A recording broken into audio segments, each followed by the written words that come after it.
Hello and welcome again to the Impact Zone podcast. We are back again to talk more TNA wrestling shenanigans. And we've got Dose, aka 2, updates for Victory Road. There are a few other matches that are kind of feel like they're starting to brew. Especially with next week going on. But I guess, I want to talk about these matches that have been announced first up, I guess. But there is one that sort of does connect to the other, so I'm going to leave that match till last because I'm probably going to be talking about the other half of this feud, this rivalry, etc., more so with that. Leon Slater versus Myron Reed. I think that this is going to be a really cool match and whatnot. I like Myron. I think, I wanted to see these two go against each other. Actually, I really thought that they would go against each other, and I am glad that they're going against each other because I think that this will be a very, like I said, very good match between these two. Perhaps the problem right now is there's no real story with this, and they've only got a couple of weeks to really develop a story here, and I really don't feel like, again, even if you do develop a really good story here with these two, like in the next couple of weeks, which is going to be really, really tough to do, it's like, again, you've still got that perspective, unfortunately, in some way, that, hey,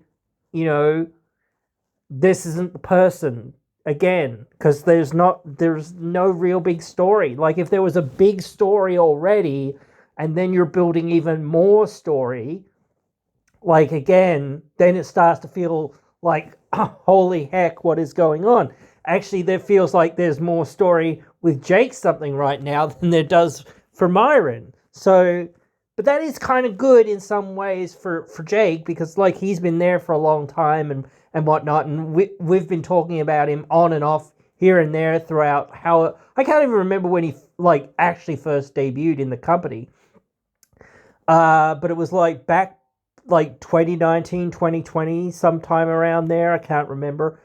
Maybe it was even earlier. I'm not 100% sure, but still, like he's done a lot in the company in some ways, but a lot of it has been a lot of nothing, and I don't want to just talk about that that sort of thing, but I am interested in some ways because as I said before, it's like, what is this guy gonna do? Because like, are you ever gonna invest time into the guy? Are you ever gonna give him like he did get a win here and there in the last like year or whatever it was, but it's like he's never really gotten anything consistently. And you need to build new stars for the future. You can't just rely on the guys that you've got. You've got to, build these guys up. Again, you need young guys to put those guys over, but it's really tough again to bring those guys in because it's like, well, once they're brought in, it's like, oh, well, these guys are just jobbers for the real superstars. And it's like, well, that's not getting them anywhere. So you're in this sort of like cycle of being like, oh, what are you doing with these new guys? The new guys need to get over. But you also need to get your sort of semi-established guys over. So it's like that pull and push of things going on. But yeah, like with Myron, and I'll say the same thing about Leon. They've both been in the business a long time. And this is like Myron, for now, this is like Myron's first time being like a featured, like long time featured star on a major TV wrestling promotion. So it's nice to see. Like, I am so sad to say that Myron's not going to win. Because I do think that he, is kind of a natural story there. Like, every member of the Rascals has held that belt. That's actually kind of like where I think the story will be in some ways. That he's trying to fulfill like that, that every member of the Rascals held the belt. But yeah, unfortunately, I just don't see it. I don't, and, very cool match that they had this week. I was happy to see Trey back, and seems like he's good to go. I think a lot of people kind of want to see like the Rascals Fatal 4-Way or the Rascals Triple Threat or something, much like the Shield Triple Threat or whatever that a lot of people wanted to see it like WrestleMania or whatever. I could kind of go for seeing like the Rascals versus like Leon. I wouldn't mind seeing that. Like, but then again, like I said before on like discussing, like if you're looking at Bound for Glory, it's like no one on the roster feels like they're in that position unless you're going to do Ultimate X. And like maybe that's what it will be. Like in the end, I know what I want, and I did predict it, but I think the actual more likely thing is they're probably going to do Ultimate X. So, but we'll wait and see for that at Bound for Glory. Now, Moose versus Mustafa Ali. I think, like I said this before, like it does feel like the system is like much of the muchness, the old guard, so to speak. Moose is still definitely able to go, definitely. 100%. Like even Eddie and Myers can still do some good work out there. But they're definitely the old guard, guys who have been here a long time. Moose has basically achieved everything that almost basically everything that you can think of to achieve in the company. So there's hardly anything left for him to do. It's kind of a cool moment right now for him to be, the guy. But, like, that doesn't last. And, like, again, like I said before, you need to get your guys... Like, even if Mustafa Ali is an older talent and he's been around for a long time, he's never been put into that, like, main event scene, that main event picture, like I think he deserved to be. Like, a lot of people haven't, like, that were in WWE at certain times, like Nick Nemeth or whatever... Christian Cage. You can take a million examples. Again, I'm not going to go through them all, but yeah, it certainly feels like he hasn't been that deal, and I think he should be. Absolutely. How you're going to get there, where that road is, etc., all that is up for debate or whatever, and I don't know what you're going to do with him at Bound for Glory exactly. Or, what have you. Like I said before, that you could give him the quarter shot, but I don't know. I'd rather him have a proper, like, match, a proper feud, rather than just being, stuffed into that match. But then again, it's like, who else are you going to give that opportunity to unless you're going to cut that? I don't know. So, there certainly are people that you could think about being like in that position, but again, it's tough to say. So I do feel like Mustafa Ali is winning this one because I think he needs it more than what Moose needs it. Like I said, Moose has pretty much done everything in the company. What more can you do with him? You have to keep him strong, but you can't keep relying on him. You've got to use him to get other guys over and to get them on that same level, so that, again, you've got to use Ali once you build up Ali to get other guys over. Like, again, same with Joe Hendry. You've got to use Joe Hendry to help get other guys over because, again, you can't just rely on Joe Hendry being there and being the guy. And even if you can, it's like, well, that doesn't work forever. It doesn't work for a long period of time. And it's funny that they kind of have swerved away from the Joe Hendry Ali feud that was kind of going on. I kind of feel like, I don't know whether they're going to go back to that or not. Maybe, I don't know. I kind of feel like they're doing a whole lot of stuff with Eric Young and Joe Hendry right now. So I don't know whether that's going to end up here at Victory Road or you're going to like drag it out to like Bound for Glory. Maybe. So we'll have to wait and see there with that. But the other half or the other part of this feud per se is the Great Hands and, Myers and Edwards, aka the rest of the system, basically.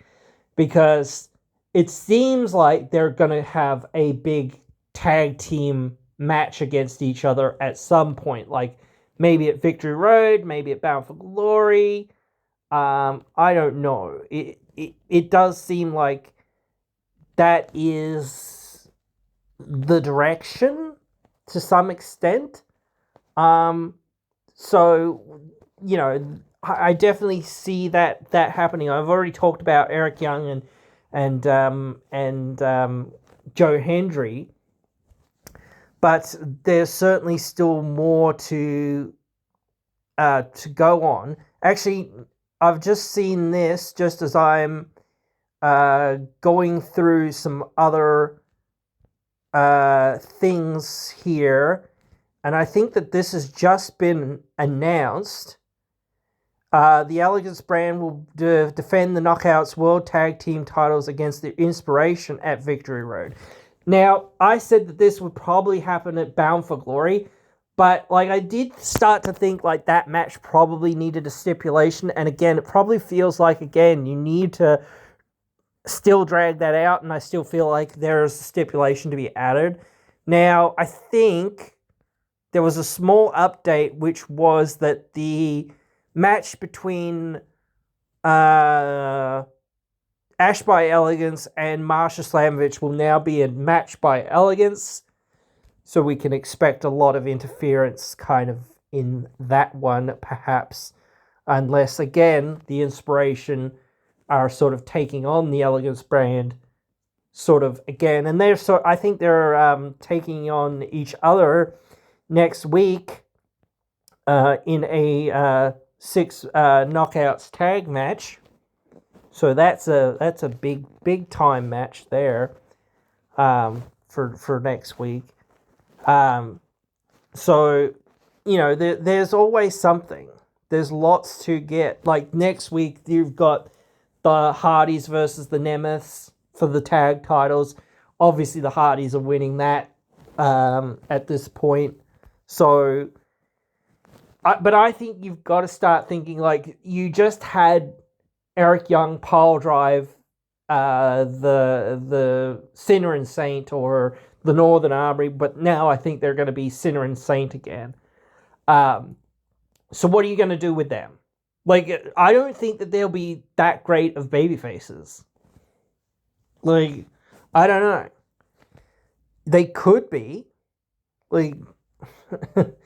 But, I think that, what are you going to do with them? That you haven't really done anything with them for a long period.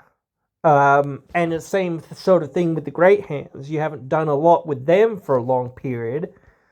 So it starts becoming well, where are you going with that? But anyway, in regards to this Inspiration versus Elegance match, as I sort of was, alluding to, I feel like the Elegance brand is going to win because, again, I think you're still trying to get them to Bound for Glory. You're still trying to get this to Bound for Glory.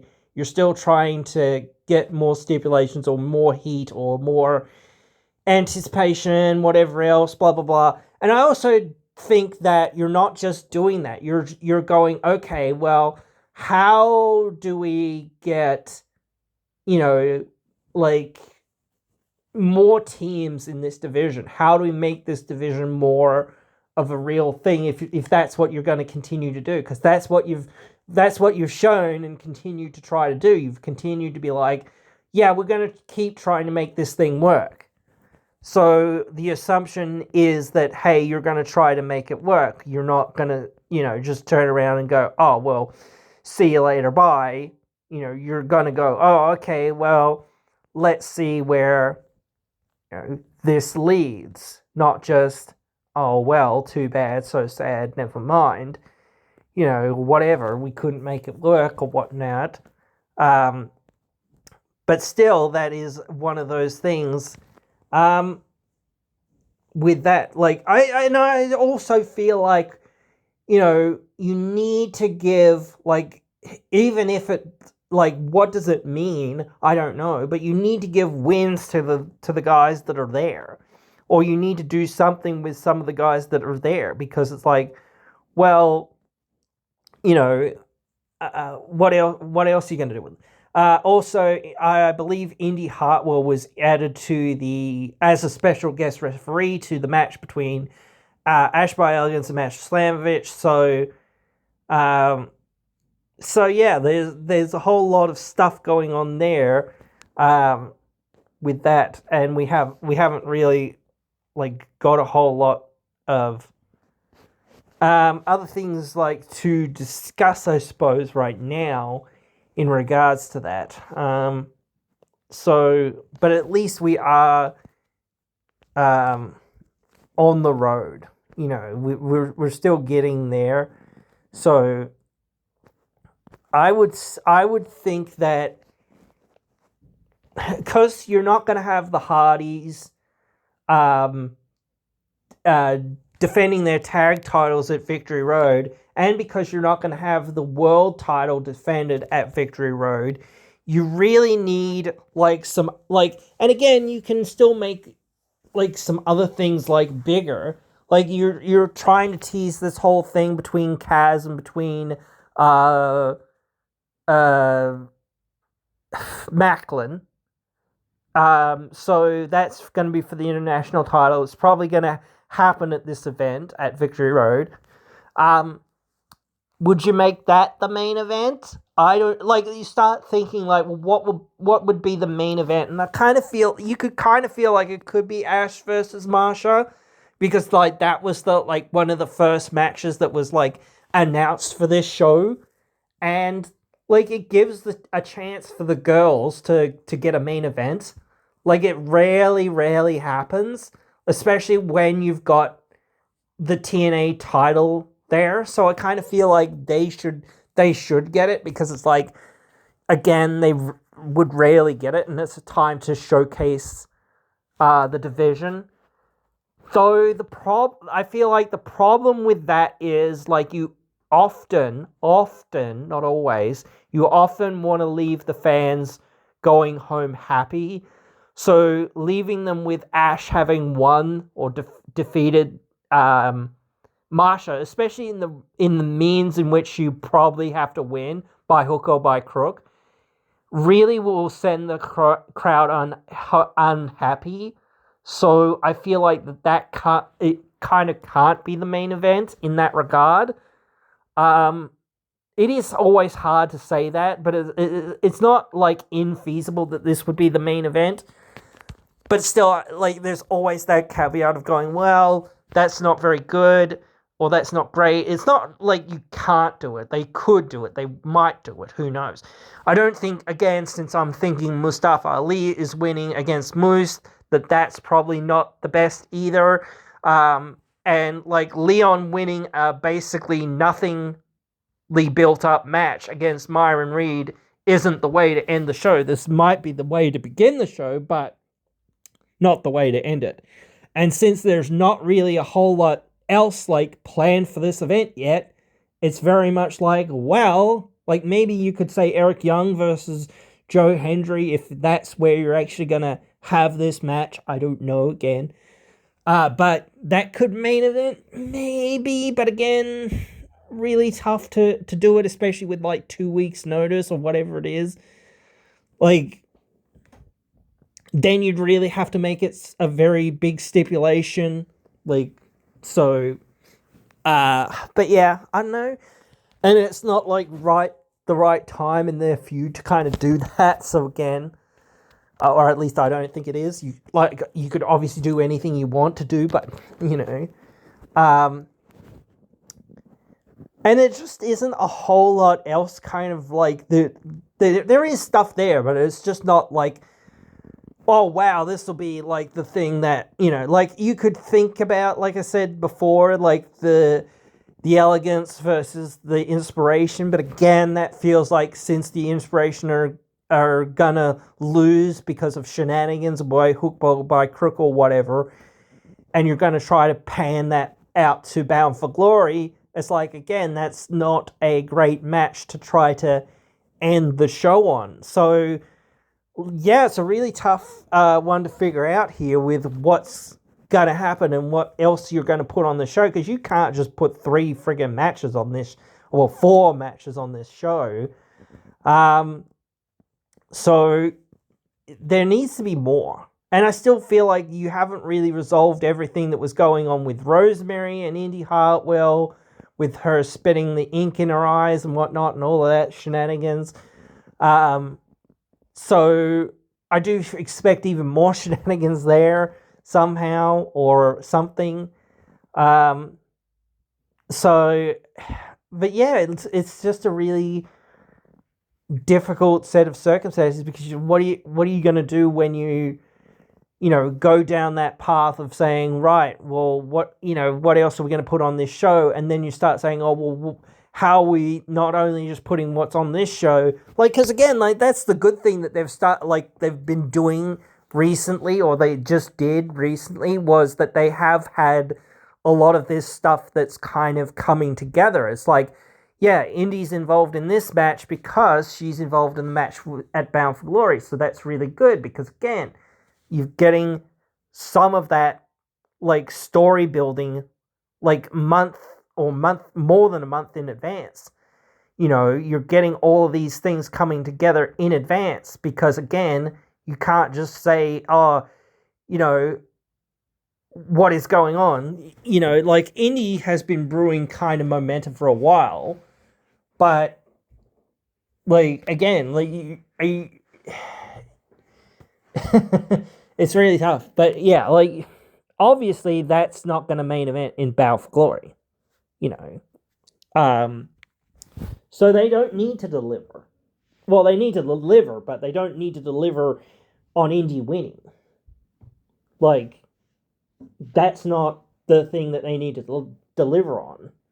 Like, I think people are, and I think WWE even, are over on, like, the relationship in some ways. I think that, like, it is, like, I think that they're putting up with it, kind of. I think that the like, some of the things of saying, oh, well, WWE want to buy TNA, I think that's actually kind of true. I think, like, if they owned TNA and whatnot, they would actually, like, do a whole lot more of, like, putting more of their guys over there, more of their main roster guys or whatever, and things like that, because then it'd be an entity or a property that they own, so they'd be getting the benefits. That's what you look at and you see with, like, AAA.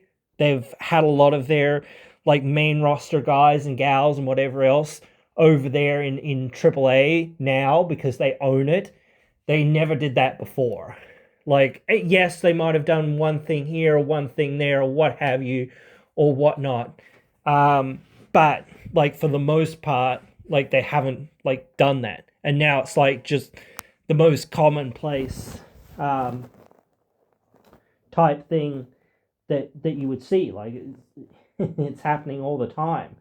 So, obviously, as I say, it's one of those things of, it would provide some benefit, definitely. But the issue isn't just saying, well, it will provide some benefit. It is always the negatives to go alongside that. And I do think that that most of the TNA fans don't want it. And maybe people will say, oh, well, that's 2 people and a dog or whatever. So, like, who really cares? And, like, if WWE owns it, like, again, there's so many other benefits. Like, they will get the WWE treatment, they will get the WWE sponsorship, they will get, like, people will get access to the, whoever's, able to access the WWE library will now be able to access the TNA library, so it's like getting access to, 20 plus years of wrestling. When you own the TNA library like that, you get access to, like, a absolute bundle of wrestlers, stories that are currently on their roster. AJ Styles probably being the most prominent person in that, but Kurt Angle being another one that's kind of, a lot of people never really saw his TNA run, and like even Kurt says his TNA run was way better than his WWE run. Bobby Roode, CM Punk, I think like it is something that it's almost unprecedented what happened with AAA, because it's one of the first proper, besides Ring of Honor, it's one of the first proper purchases of a wrestling company by another wrestling company, in years, in a long time, and they were an active wrestling company, they weren't in the best position, obviously, but still, they weren't in the worst either. But it's not like WCW or what have you, or ECW, really, or Ring of Honor, really, because Ring of Honor, they were basically shut down. They couldn't do anything, and they just were fizzling out until they got bought up, and it was, I think a lot of people didn't know what the circumstances or what the situation was going to be, and I think there was a lot of let's try to make as big of a splash elsewhere. So I don't know whether there was much of a splash in the NWA or New Japan or what have you, but I know that there was in TNA, and I know that there was in AEW, but certainly a lot of the AEW stuff came, more of it, more serious sort of stuff came later, because they owned the brand and they owned everything to do with it. So then they were like, oh, well, now that we own it, now we can go from here. Which is it's a weird situation in many ways, because Ring of Honor and that were kind of the guys who really they were the promotion in many ways that helped sell out that 10K seating that really launched AEW. So it's interesting to think about, but I do think that's the sort of thing, that's the sort of leadership, that's the sort of money, that's the sort of leaps, and that's the sort of risks that need to be taken by TNA. Let's try to sell out like they did before, but let's go now. Let's do 10K. Let's do a 10K arena. And we're not going to settle for anything less than 10K, basically. And we're going to pull out as many stops as what we can. We're going to bring in as many proper superstars as what we can. We're going to bring along, whatever we can, and we're going to tell the best stories and the best feuds that we can with those superstars that we can bring in for this event to sell it out. And that's where we're going to go from. I think that would be a very big future thing. I think that you would have to start saying that would be maybe next year. But I think that is a doable thing in some ways. If they did pull out the stops and they did say, or even one really big thing, the same thing with this year's Bound for Glory. If there was a couple of really big things that you not to say that Marsha versus Ash versus Indy isn't big, but it really isn't. Or Santana versus Trick isn't big, but it certainly is. But it's definitely the Hardys versus the Dudleys is big. But it's not just about saying that. You need to have like several absolutely huge matches. Like you would, if you could, you'd want AJ Styles there to do something, not just appear, because like that was like the biggest surge of tickets sold, interest gained, like that they've had since they changed their name back to TNA. Like it was like, oh shit, AJ Styles is going to be here, and he was. But it was, and like it was a great moment. And I do think that some people saying, oh, all he did was come out and wave and say hello or whatever, basically, or whatever. Yes, but you've got to think, this has been 10 years in the making, dude. Like, is he going to announce or is he going to have a match on night one? Especially with no build-up? Like, what? Maybe if you think, like, oh, he's here to challenge somebody.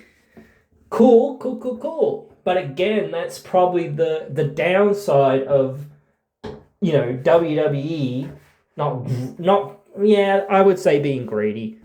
Okay, I'll say being greedy in some ways. But being very locked or very, like, closed-handed in their approach. Like, perhaps it is like, well, this is our first like proper main roster person that we're bringing in and doing something with. So like, I don't know whether they perhaps know, like I don't know. Perhaps like they had that feeling of being like, oh, well, we don't know what, like, I think there was a lot of, like debate about like, well, what's he going to do, and all of that. Like, that's probably why I think like if AJ's on his current contract with WWE as a wrestler, I don't see it happening, kind of, that he'll be back in TNA as a wrestler. Because if WWE owns TNA or what have you, then I think that he would. I think that they would do it then, because it seems like, they have their priorities, and their priority isn't really TNA. Their priority is, themselves, which, hey, I get that. I guess my issue stems from like them wanting to pull their finger out and then being like, nah, fam, like, I'm like, dude, for frick's sake, like, why even have this relationship with TNA? Like, really, like, and that's where I'm like, too, with it. It sort of starts becoming like, yes, it can provide certain things, and it is helpful in some ways, certainly, absolutely, 100%, but it also is unhelpful in many, many ways. So, I do feel like the decisions need to be made at some point to say, okay, right, maybe it's time, like, maybe after Bound for Glory or whatever it is, that the deal is off in some ways. Like, it's not like off, but it's like, yeah, that was the main part of the experiment. And like, if TNA has gotten a proper TV deal and a proper broadcasting deal, and I do think that actually that would help in some ways, with TNA, because I think when you're sitting there and you're going, oh wow, these guys or whatever that are coming over to TNA, yes, there's a huge sort of a huge exposure in some ways, um, to a new thing in a lot of ways, because like if you're getting featured on two shows, even if like one of the shows is like TNA is much smaller, I think it does expose you to more people because, like I said, like I don't watch a whole lot of uh, NXT wrestling. So, and like for somebody to get like properly over and properly make noise and things like that, for me to know who they are or what have you, takes a fair amount of work. So a lot of the talent that are there, I didn't even know who the heck most of them were because most of them haven't made like a big enough like imprint and they haven't been around long enough to sort of be like, oh yeah, this is who this is and this is what they're all about, and you know, da da da da da da da da da da da da da da, what have you. So that is where the issue there is in a way, because it is very much like sometimes you can be sort of in your own bubble or what have you. And I do feel like that's the same thing with a lot of like people who kind of watch NXT or whatever and that sort of thing, because I do feel like they were probably like, with some of the talent that's in TNA, who the heck is this? Because they've basically never heard of them. Because again, like you get into that, oh, I'm in my own bubble and I know who our guys are, but when you start saying, oh, well, TNA guys could show up here, and you think to yourself, oh, yeah, who are the TNA guys again? Like, sort of thing. It's like, yeah, who is that? You know, I don't know. Because, like, if you think TNA, you think, like, 05, 06, 07, whatever, that sort of era, you know, your AJ Styles, your, you know, Samoa Joes, your Abysses, like that sort of thing. But that's, you know, not what it is anymore. You know, it's not, you know, you still got your Eric Youngs, you've still got your Kazarians, perhaps. And you know, you've got guys that have been there for a long time, like Moose and Eddie Edwards. Um, you know, you've got some guys that have like sort of reinvented themselves there. You've got the Hardys, you've got the Nick Nemeth, you know, like you've got, you know, in some ways, some of these younger talent that have kind of been in, well, let's say younger talent, but less established talents, like Ash by Elegance, who was in WWE, Steve Macklin, who was in NXT, like both of them were in NXT, but they never really did a whole lot over there. They were there, but they really didn't like do very much. You've got Indy Hartwell, who's again sort of done some stuff over there in NXT, but it's still like on her way up. She's won those belts, but again, it's still like, where are you at? Like, how do you get, you know, get there? All that stuff. It is a process. So it is tough. It is so tough. And I think like we will have to wait and see where we're at in a few months or what have you. Perhaps at Bound for Glory, to reassess some of that stuff, because as I said, is it worth continuing to placate to the WWE stuff? Because like certainly they can bring in guys like Trick Williams, but how, like, and we saw like with whatever her name is. No, I'm about to say Jessie McKay, but Jessie McKay and whatnot have also in WWE, but JC Jane there and things like that. She didn't last very long in TNA. And that's again, like, it seems like they don't really care. They're just like, oh yeah, whatever. But we need you for our thing and whatnot as well. And it feels very much like they don't really care about like the whole TNA thing. Like they've had